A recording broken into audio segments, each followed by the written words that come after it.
افغانستان او پاکستان ترمنځ دا ځل یوه بېسارې خونړۍ او سخته جدي جګړه رامنځته شوې ده. بیا په افغانستان په چپه سترګه وګوره. او دا جګړه بېسارې ځکه ګڼل کېږي چې د همدې جګړې په ترڅ کې پاکستان په اول ځل د افغانستان په پایتخت کابل کې په عامه تاسیساتو باندې بمبار وکړ. او په غبرګون کې بیا افغانستان هم په یوه انتقامي حمله کې په لومړي ځل د ډرون الوتکو له لارې اسلام آباد وویشت. د جګړې پیل پاکستاني پوځیانو وکړ. د نړیوالو ټولو اصولو په ماتولو سره د افغانستان په حریم باندې تیری وکړ. پکتیکا کې مسجد بمبار کړ او ننګرهار کې عام بېګناه ښځې او ماشومان شهیدان کړل. په مقابل کې طالب ځواکونو داسې انتقامي حملې شروع کړې چې د پاکستان په ګډون هیڅ هیواد یې تمه نه درلوده او د پاکستان دننه په بېلابېلو ښارونو کې پوځي تاسیسات هم ورته په نښه کړل. اوس پوښتنه دا ده چې د افغانستان او پاکستان د دې جګړې تر شا اصلي کیسه څه ده او له دې هم مهمه ده چې پاکستان آخر له افغانستان نه غواړي څه. راځئ نن د همدې جګړې په اصلي کیسه باندې ځان پوه کړو. په نړیوالو سیاسي اړیکو کې یوه مهمه تیوري د ډایورژنري وار تیوري په نوم یادیږي، یعنی د انحرافي جګړې تیوري. اصلا دا یوه داسې نظریه ده چې له مخې د یو دولت مشران خپلو عامو خلکو ته دوکه ورکوي.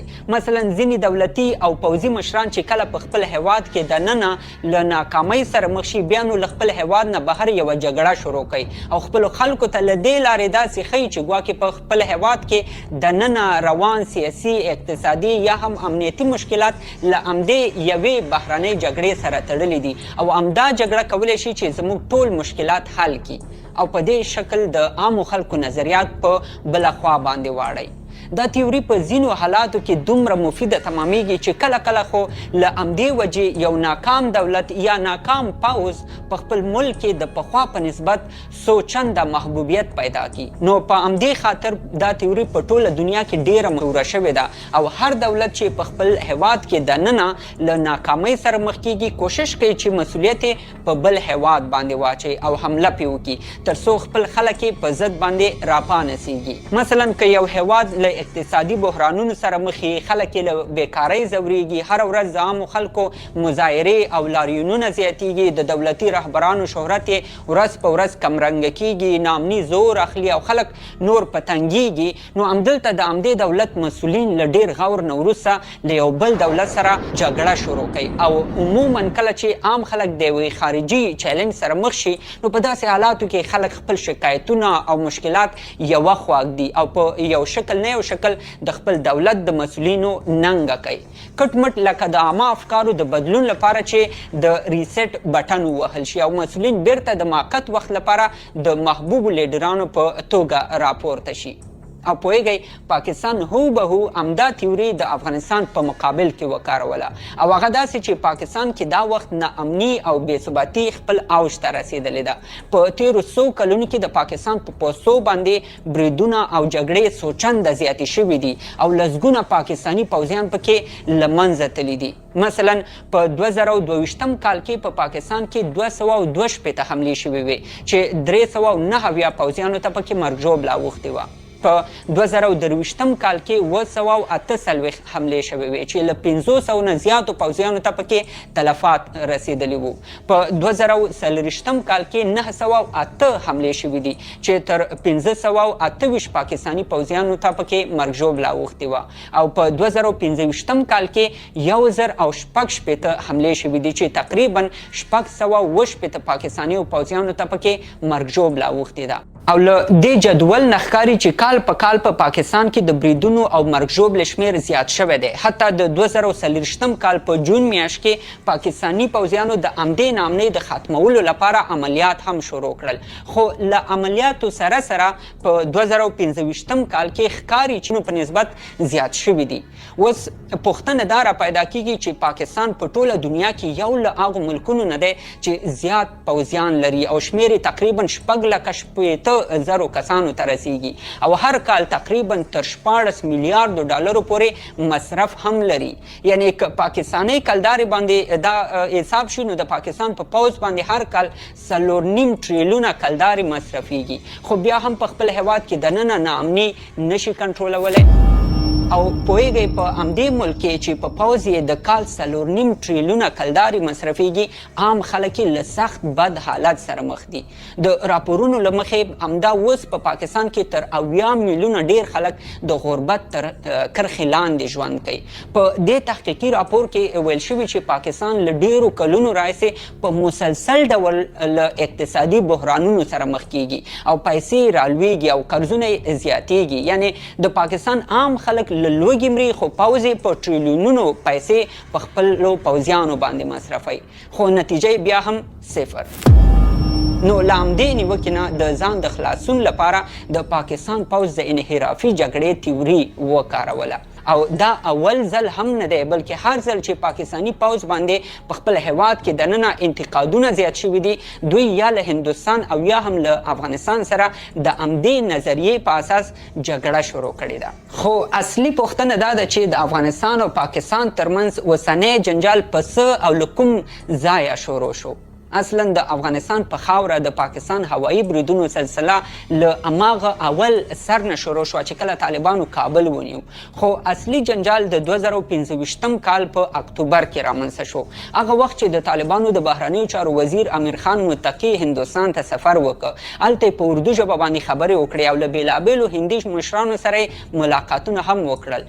دېخوا د پاکستان پوځي او سیاسي چارواکو د تلویزیونونو له لارې په طالبانو باندې سختې نیوکې شروع او د دوی له خبرو داسې ښکارېدله چې هندوستان ته د امیر خان متقي سفر په پاکستان باندې سخت فشار. Eröffnen Sie jetzt Ihr Nickel-Konto. Ein Konto, eine Karte, eine IBAN in wenigen Minuten. Sie bekommen die Karte direkt auf die Hand. Kontoeröffnung ohne Mindesteinkommen. Wir akzeptieren Ausweisdokumente aus 190 Ländern und Sie können Geld weltweit abheben. Jetzt Konto eröffnen. راوسېدی. نو هلته امیر خان متقي په هندوستان کې په سفر باندې و چې دلته پاکستان په کابل باندې یو هوایي برید وکړ او دا په تاریخ کې اول ځل و چې پاکستان د افغانستان پلازمینه کابل په مستقیم ډول تر هوایي برید لاندې راولي. په کابل باندې د همدې حملې په خبرګون کې طالبانو د ډیورنډ فرضي کرښې په اوږدو کې د پاکستان په پوستو باندې حملې شروع کړې او ادعا وشوه چې طالبانو په دې حملو کې تقریبا 58 پاکستاني نظامیان ووژل. په همدې شکل د پاکستان پوځ هم ادعا وکړه چې له طالبانو نه یې څو پوستې نیولې دي. دواړو خواو یو بل ته د تلفاتو او زیانونو د اړولو په اړه ادعاوې کولې او په همدې شکل جګړې څو ورځې دوام وکړ، خو په منځ کې قطر، ترکیې او سعودي عربستان مداخله وکړه. د دواړو هیوادونو له مسؤلینو سره په خبرو کې غوښتنه وکړه چې په یو اوربند باندې باید سلا وشي. د قطر، ترکیې او سعودي عربستان په منځګړتوب څو وارې مذاکرات هم وشول، که څه هم دا ټول مذاکرات ناکام اعلان شول، خو په موقت اوربند باندې سلا وشوه.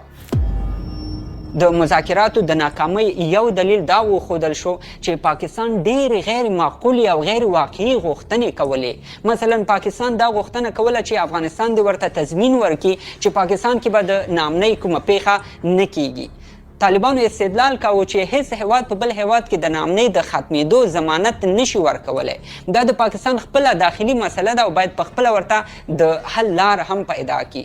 خو دلته یوه جالبه خبره چې امیر خان متقي په خپل یو کنفرانس کې کړې وه، هغه دا وه چې پاکستان په خپله له طالبانو غوښتنه کړې وه چې د TTP وسلوال دی افغانستان ته واړول شي. امیر خان متقي ورته ویلي چې افغانان خو لیوني نه دي چې ساغم په خپل کور ته راوړي. له دې معلوماتو داسې ښکاري چې پاکستان په تیرو 100 کلونو کې خپل نهایي کوشش کړی چې د TTP وسلوال په افغانستان کې ځای په ځای کړي او له همدې لارې د ځان لپاره دا جواز پیدا کړي چې د افغانستان په حریم باندې تیری وکړي او خپل نور لوی مقاصد هم له همدې لارې ترلاسه کړي. خو کله چې په ترکیه کې د دواړو هیوادونو ترمنځ مذاکرات بې نتیجې پاتې شول، ورسره جوخت د پاکستان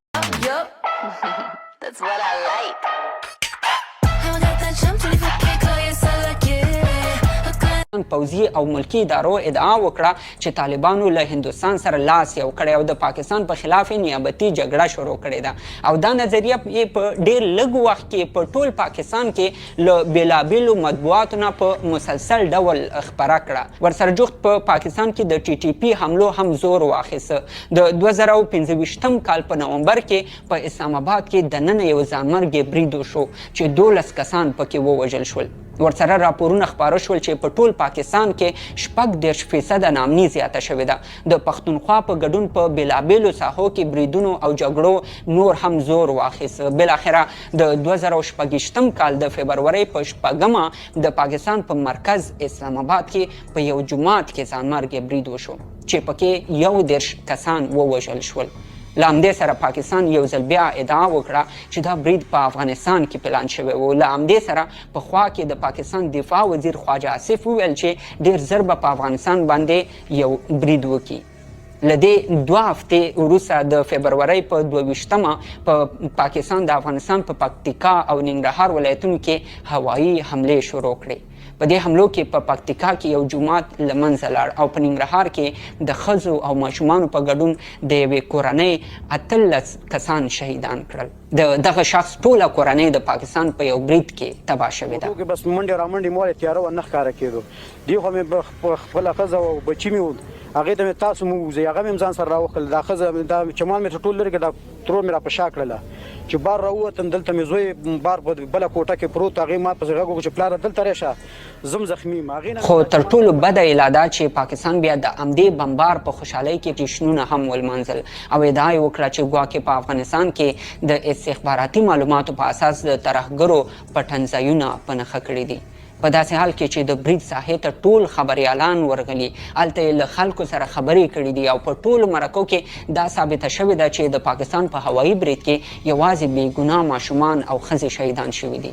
په همدې خاطر په ټول افغانستان کې د پاکستان خلاف د خلکو غبرګونونه راوپارېدل او دا ځکه چې یو خو پاکستان په افغان حریم باندې تیری وکړ، بلې ښځې او ماشومان شهیدان کړل او ورسره جوخت مسجد هم وویشته. په همدې خاطر له دې پیښې 4 ورځې وروسته د فبرورۍ په 26مه افغان پوځیانو د ډیورنډ فرضي کرښې په اوږدو کې د پاکستان په پوستو باندې انتقامي بریدونه شروع کړل.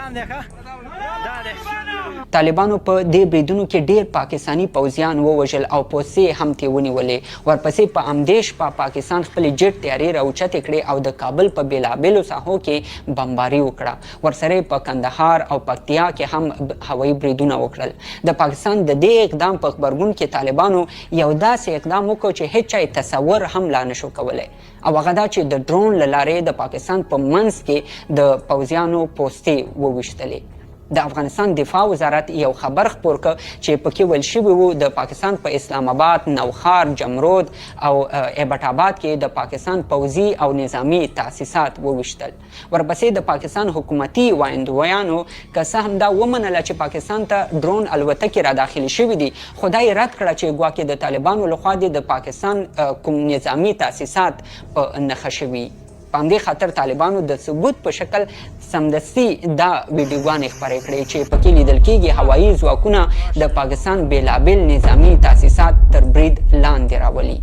نو د ټولو معلوماتو خلاصه دا راوځي چې دا جګړه پاکستان د ټي ټي پي له نوم نه په استفادې پیل کړه، د افغانستان په حریمي تیری وکړه او په مقابل کې طالب ځواکونو د نړیوالو اصولو مطابق ځواب هم ورکړ.